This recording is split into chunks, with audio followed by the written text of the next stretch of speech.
The United States Marine Corps Commandant has proposed radical changes to the Corps.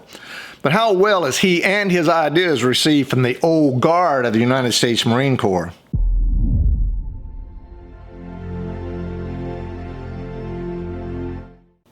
Hi folks, and welcome back to the Storm in the Cellar. The outgoing Commandant of the Marine Corps, General David Berger, has recommended some pretty radical changes to the Corps. However, these changes are receiving a lot of disagreement from previous Marine Corps generals and officers, citing the restructuring plan as undercutting the Corps' character and U.S. security.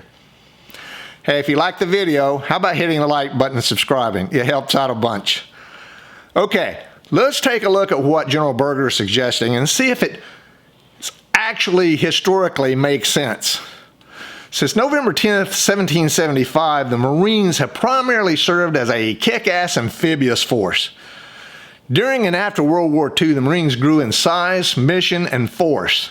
However, in recent history, the Marines are really no longer considered strictly a landing force, but was inserted inland into South Vietnam, became instrumental in humanitarian relief operations such as in Somalia, numerous evacuation of U.S. citizens in countries throughout Africa, and of course, humanitarian and disaster relief.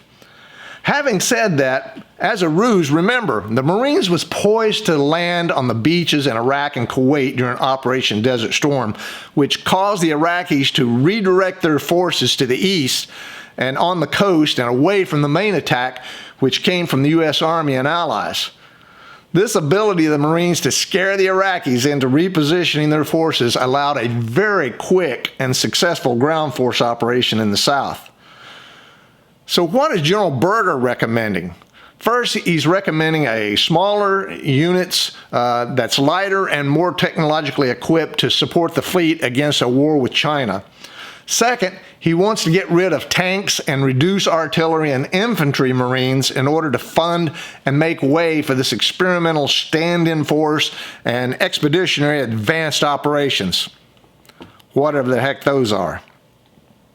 Now I'm wondering, is General Berger trying to get back to the original purpose of the Marine Corps, and that was to support the fleet and amphibious operations using this high-tech systems, or is he purposefully succumbing to political pressure to reduce the Corps?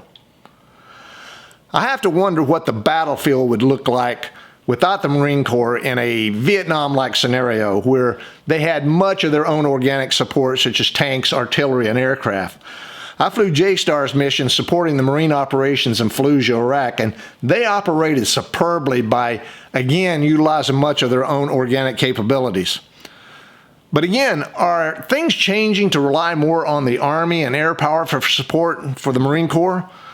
Under this restructuring, the Marines will now have to rely more on those assets and abilities from the Army and the Air Force. Also, what's next? Less Marine air support? No, I don't think so. The U.S. Navy operates 31 amphibious ships carrying F-35s, helicopters, as well as Marines, all there to support the fleet and amphibious operations. However, the Marines believe that 31 ships are the minimum required to support, and unfortunately, the Navy has plans to reduce that fleet next year.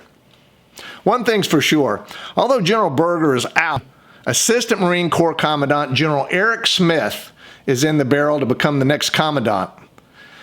Guess who the architect for the restructuring was? Yep, General Smith. The U.S. military is rapidly changing, folks, and I believe we'll see a lot of things that makes little sense or require a healthy understanding in the next year or so. Okay, let me know what you think by leaving your comments below. If you like this video, hit the like button and subscribe to the channel. Also hit the bell to be notified of other videos. So until next time, be sure your takeoff and landing's equal.